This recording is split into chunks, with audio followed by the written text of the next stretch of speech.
उत्तर प्रदेश के मुख्यमंत्री योगी आदित्यनाथ के भू माफियाओं पर नकेल कसने के निर्देश को अधिकारी पलीता लगाते नजर आ रहे हैं। लखनऊ के माल इलाके की ग्राम पंचायत थरी में अतिक्रमण हुआ है, जहां सरकारी जमीन पर कब्जा कर प्रबुद्ध आयुर्वेदिक मेडिकल कॉलेज का निर्माण कराया गया है। मामले में ग्रामीणों का कहना है कि 75 एकड़ सरकारी चारागाह की जमीन पर दबंगों ने कब्जा किया है और कई बार अधिकारी और पुलिस से कार्रवाई की मांग की गई है, लेकिन कोई ठोस कदम नहीं उठाया गया। वहीं जब इस पूरे मामले में अधिकारियों से बात करने की कोशिश की गई तो अधिकारी सवाल से बचते नजर आए। मुख्यमंत्री योगी आदित्यनाथ भू माफियाओं पर नकेल कसने का दावा करते हैं, लेकिन कहीं ना कहीं सीएम योगी के इन दावों को विभागीय अधिकारी जो है वो पलीता लगाते नजर आ रहे हैं। हम इस वक्त मलिहाबाद के थरी इलाके में मौजूद हैं।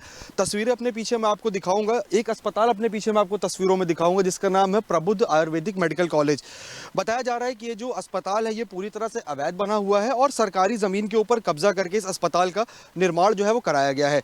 बीते कुछ सालों में कई बार इस अस्पताल के ऊपर कार्रवाई हुई, लेकिन कहा यह जा रहा है कि अधिकारी जो थे उसके बाद इन्होंने इस अस्पताल को हरी झंडी दिखा दी, जिसके बाद अब ये अस्पताल जो है वो वापस से संचालित किया जा रहा है। तमाम ग्रामीण हैं, मेरे पीछे मैं तस्वीर आपको दिखाऊंगा, सभी लोग जो है वो यहाँ के रहने वाले हैं। दादा क्या नाम है आपका? मुन्ना। दादा कब से ये अस्पताल बन रहा है और अभी तक कितनी कार्रवाई हुई है इस अस्पताल की? बहुत कार्रवाई भाई, 15-16 साल भाई हैं बनवाई, जबरदस्ती ही बनवावा है नहीं सब। और बाकी चरागाह के नंबर है, यो चरागाह में पेवर जबरिया बनवा है ना, यहाँ कोई थाना हुआ पुलिस हुआ हमारी बात है तमाम की ने उन्हीं बार जो कोई पटेल अधिकारियों से मुलाकात हुई आपकी इस विषय पे कई बार? हाँ मुलाकात हुई, जो मुसलमान है दरोगा उनसे मुलाकात, तो कला बहुत बड़ा आदमी है, उसका कुछ कर नहीं पाएगा। हमका सरकारी कानून सरकारी जगह है तो क्या उसमें कुछ सरकारी कानून चढ़ जाए?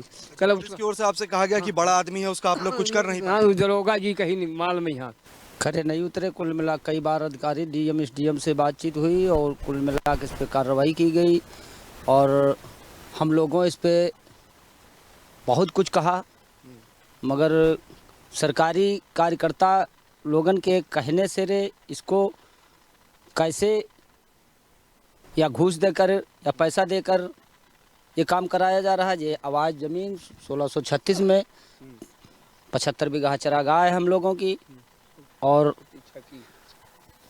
इसको हम लोगों का सरकारी ज़मीन को खाली करा दी जाए। लंबा इतिहास रहा है ज़मीन का, कई बार आप लोगों ने प्रदर्शन वगैरह भी किया है, तो अभी अब अधिकारी अगर सुनते नहीं आप लोगों की तो आगे कुछ सोचे हैं? हाँ कुछ सुनते हैं, डीएम एसडीएम कोनो नहीं सुने, लेखपाल कोनो नहीं सुने, ना प्रधान सुने ना कोई, पर ये प्रधान तो बहुत है साहब का, सुनता ही नहीं कुछ अपन से। दादा बता रहे हैं कोई सुनता नहीं है, कोई सुनवाई नहीं? कोई सुनवाई नहीं सर। हमारा कहना यह है कि जहाँ पे जिस नंबर में इसकी जमीन है उसके वहीं पे दी जाए और जो 25 चरागाह 1636 छा की पड़ी है ये चरागाह दी जाए हम लोगों को, क्योंकि पशु और छूटते जानवर छूटते हैं, कहाँ पे खड़े किए जाए, कहीं रोकने का कोई ठिकाना नहीं है सर। तो कुल मिला के तमाम ग्रामीण लोग हैं, उनका साफ तौर से कहना है कि लंबा समय हो रहा है, कई साल निकल गए, कई बार अपने पीछे तस्वीरें मैं आपको दिखाऊंगा। प्रबुद्ध आयुर्वेदिक मेडिकल कॉलेज थेरी इलाके में बना हुआ है। लोगों का साफ तौर से कहना है कि जो अस्पताल है ये पूरी तरह से सरकारी ज़मीन पे कब्जा करके बनाया गया है। कई बार ग्रामीणों की शिकायत के बाद कार्रवाई हुई है, लेकिन जो आलाधिकारी है उन्होंने साफ तौर से बाद में इस अस्पताल को हरी झंडी दिखा दी।